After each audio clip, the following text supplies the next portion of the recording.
Olá a todos, é uma grande satisfação poder fazer parte do trabalho de hoje e o nosso assunto é do capítulo 17, a segunda parte do Livro dos Médiuns, cujo título é Formação dos Médiuns.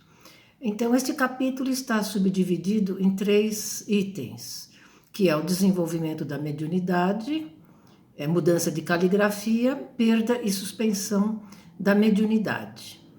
É um capítulo que tem um conteúdo extenso, então nós fizemos aí uma seleção, né, de informações para que nós possamos entender este capítulo.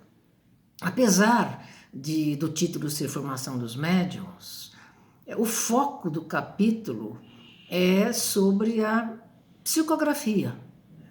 Mas mesmo sendo sobre a psicografia, na verdade endereçado aos aprendizes da psicografia. Apesar desse ser o foco, todas as informações que nós encontramos no capítulo, elas se aplicam a todos os médios e todo tipo de mediunidade.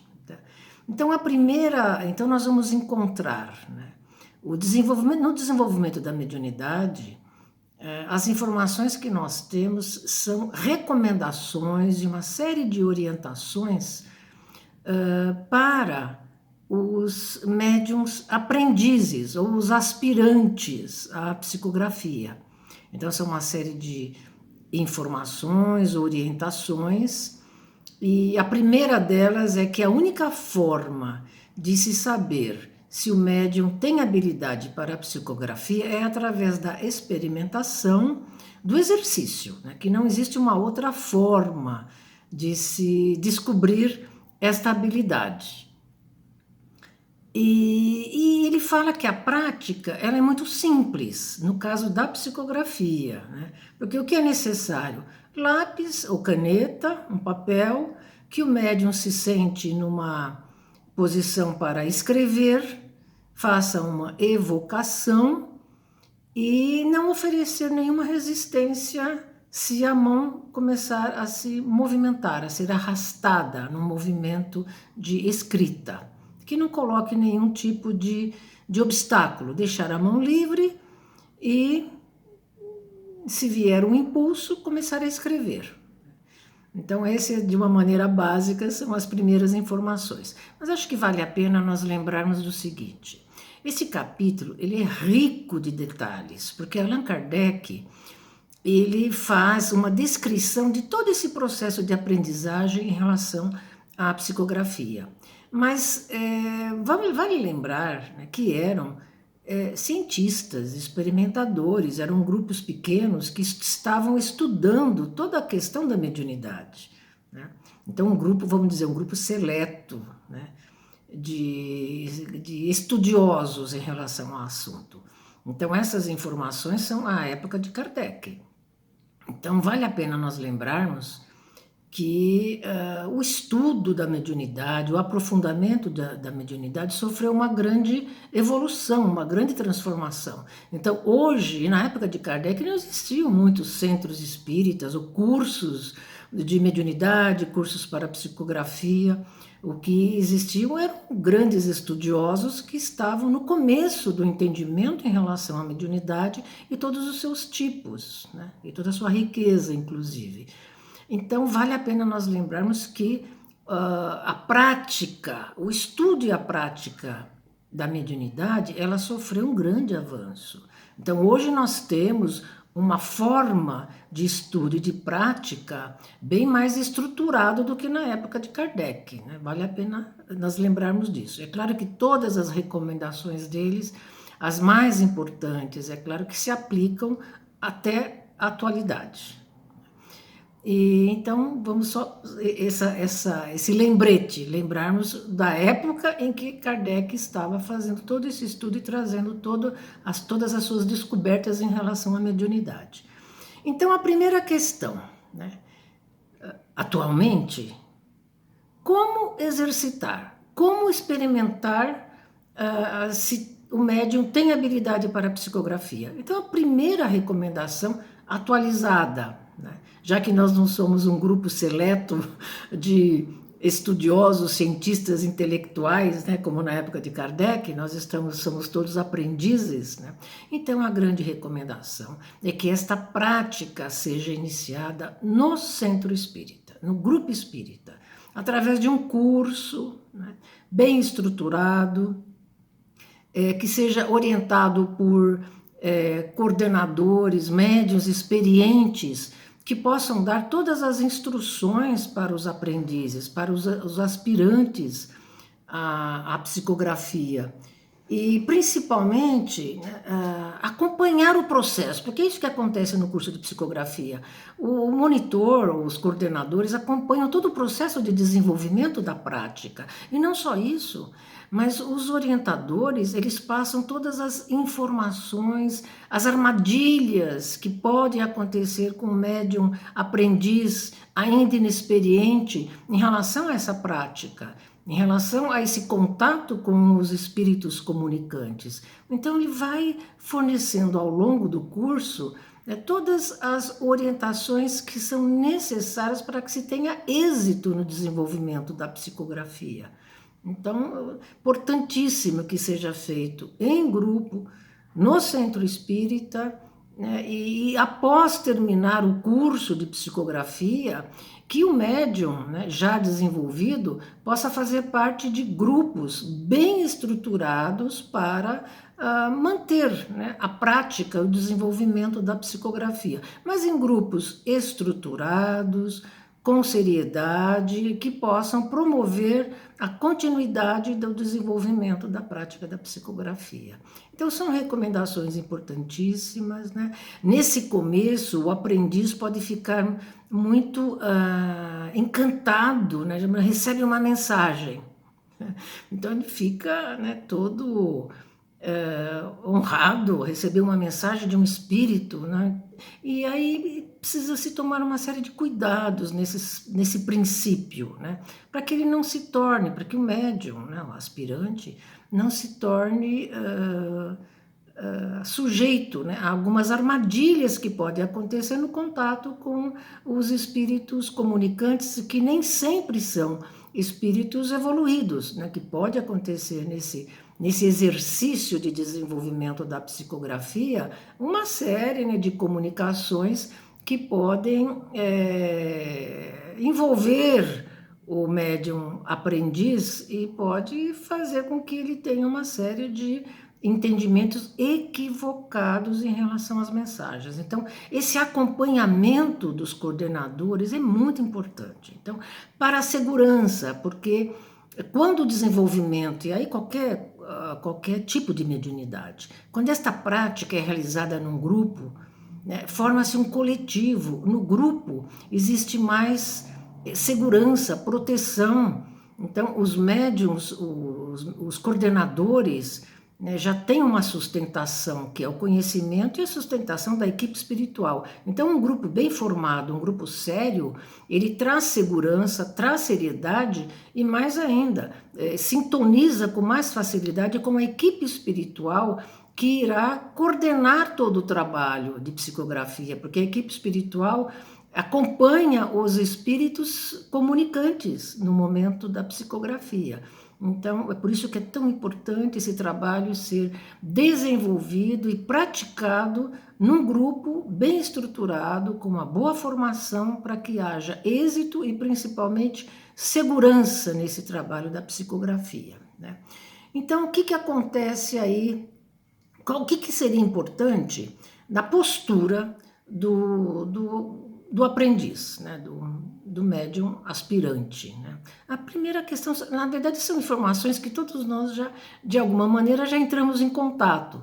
Então, o que é importante? É claro, né? Se colocar à disposição da espiritualidade. A postura é uma postura de recolhimento, silêncio interno, é importantíssimo uma boa intenção, né? Um desejo sincero de participar desta experiência que é um contato com o mundo dos espíritos. Então, a vontade, a pureza de intenção, se entregar à experiência com naturalidade, colocar-se como um aprendiz, aberto às orientações e às instruções dos orientadores, dos monitores. Então, essa postura ela é muito importante, é fundamental. Então, a partir do momento que o médium, né, que está em desenvolvimento, se coloca à disposição, ele pode, né, que os primeiros indícios de que há habilidade para a psicografia é sentir um impulso nas mãos, né, ou na mão, né, um impulso e a mão se arrastando para uma escrita. Então, a recomendação é deixar fluir, né, com naturalidade, procurar não colocar obstáculos nem mentais, né, nem de pensamento e muito menos do movimento, mas ir com naturalidade, deixar fluir o movimento. Então, essas são as primeiras orientações. Agora, todo o processo, né, que é a recomendação que é sempre dada por Allan Kardec, é que já no início desse aprendizado, que o médium já desenvolva uma crítica em relação às mensagens que ele começa a psicografar. Né? Uma crítica no sentido de analisar, né, o conteúdo, a linguagem, qual é a categoria, o tipo de espírito comunicante. Porque existem muitos tipos de espíritos que fazem a comunicação, que passam as mensagens na psicografia ou na psicofonia também. Então, existem espíritos mais evoluídos, espíritos menos evoluídos, espíritos em sofrimento, espíritos em tratamento, mas existem espíritos brincalhões, espíritos, né, que não estão assim tão bem intencionados. Então, existem vários tipos de espíritos. Então, é importante que o médium, já no início, desenvolva essa crítica. Né? Então, é sempre acompanha a autocrítica e a crítica da mensagem que ele está recebendo. Então, isso é uma questão muito importante, né, para nesse momento, nesse início de aprendizagem.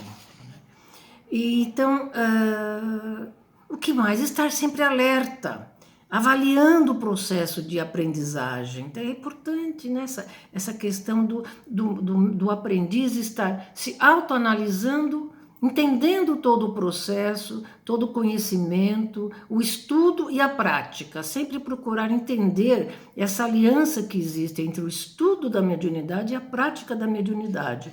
Então, isso já pode ser feito no início do aprendizado. Né? Então, isso vai fortalecendo e desenvolvendo, né, todas as qualidades que o médium em psicografia vai desenvolvendo. Os cuidados com as armadilhas, né, que são comuns acontecerem nesse início de aprendizagem, essas armadilhas no sentido do cuidado de não ficar submetido a influências que não sejam tão positivas. Né? Então, agora, a pergunta é, vamos dizer que o médium se desenvolveu. Ele está livre de todas essas armadilhas, não precisa mais tomar os cuidados, não precisa mais desenvolver autocrítica em relação ao trabalho. Não. Né? Mesmo o médium mais desenvolvido, mais experiente em psicografia ou qualquer tipo de mediunidade, ele está sujeito a algumas armadilhas.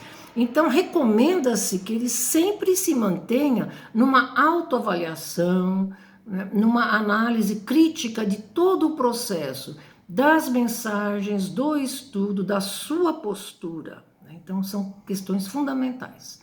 O outro assunto que é tratado, que nós vamos falar rapidamente, é a mudança de caligrafia. Né? Então, a mudança de caligrafia quer dizer o quê? É quando a mensagem que o médium recebe, a escrita é idêntica à do espírito comunicante quando era encarnado. Né? Então, a escrita é do espírito comunicante. E o objetivo é simplesmente, tem a ver com a identidade do espírito, né? É que para que não paire nenhuma dúvida em relação à identidade do espírito. E o outro assunto, último, né, que nós já vamos finalizando o nosso trabalho, é em questão da perda e suspensão da mediunidade. Pode acontecer, essa suspensão ou interrupção, ela pode ser por tempo indeterminado ou ela pode ser temporária. Né? Geralmente, descobrindo-se os motivos e as causas, a prática pode retornar. Mas existem vários motivos pelos quais acontece essa interrupção. No primeiro momento nós imaginamos, está sendo punido, mas não são apenas as punições que provocam essa suspensão ou interrupção da prática mediúnica. São vários os motivos, né? Eles vão desde um uso indevido, um uso abusivo, né, desta capacidade, interesses, oportunismo do médium, ou quando ele faz uma prática em que busca ter privilégios, né? Esses são alguns dos motivos. Os outros podem ser quando o médium se recusa a psicografar a mensagem que o espírito comunicante está passando, né, ou quer passar. No caso, quando, por exemplo, o médium não está atendendo às instruções, não está atendendo às condições necessárias para a prática mediúnica, quando ele se distancia da seriedade, do estudo, da análise, da crítica, então pode acontecer essa interrupção. Outros motivos é quando o médium tem um esgotamento, né? Então aí é uma proteção para o médium, né? Para que ele possa ter um repouso material, e às vezes a interrupção acontece porque é um recado que os espíritos estão tentando passar para o médium, de que ele precisa reavaliar o seu estudo, fazer uma análise da sua prática, o quanto que ele está se preparando adequadamente para o trabalho, o quanto que ele está estudando, o quanto que as suas boas intenções estão afloradas. Então, de qualquer maneira, né, o motivo, né, da interrupção temporária ou não da prática mediúnica tem a ver com um aprendizado. É como se fosse, olha, um recado para que o médium perceba que precisa reavaliar a sua postura, a sua conduta, os seus estudos, alguma coisa ele precisa rever na sua prática mediúnica. Então é sempre um alerta para que o médium, né, faça uma sua autoanálise. Então a formação dos médiums, ela é constante, né? Constante em estudo, em prática e em aperfeiçoamento. Então, é importante sempre que o médium esteja estudando, que faça parte de grupos de estudos, que faça a sua prática num grupo sério, bem estruturado, e que ele esteja sempre aberto a ouvir as orientações, sempre aberto a buscar os mais experientes, sempre aberto para aceitar, né, as recomendações e as orientações dos encarnados mais experientes ou dos espíritos desencarnados mais evoluídos. Então era esse o recadinho que nós tínhamos a trazer hoje. Agradeço profundamente a atenção de todos e até uma próxima oportunidade. Boa semana a todos.